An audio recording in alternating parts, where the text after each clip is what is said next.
સાબરકાંઠા જિલ્લાના વડાલીની ઘટના સામે આવી રહી છે. આપ દ્રશ્યો નિહાળી રહ્યા છો ત્યારે શાકભાજીના મંડપ પર અજાના ઈસમો દ્વારા આગચંપી કરવામાં આવી હતી અને આગચંપી કરી અને ત્યાંથી ફરાર થયા હોવાનું સૂત્રો દ્વારા જાણવા મળી રહ્યું છે. શાકભાજીના મંડપ ઉપર આગચંપી કરી હતી. રાત્રિના સમય દરમિયાન આગચંપી થઈ હતી. ઘટના સ્થળે પોલીસ પણ દોડી આવી હતી.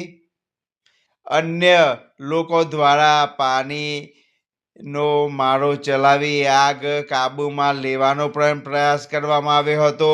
દિવસ દરમિયાન થયેલા ભારે અગ્નિદાહ બાદ રાત્રિ દરમિયાન પણ શાકભાજીના મંડપ પર આગચંપી કરાઈ હતી.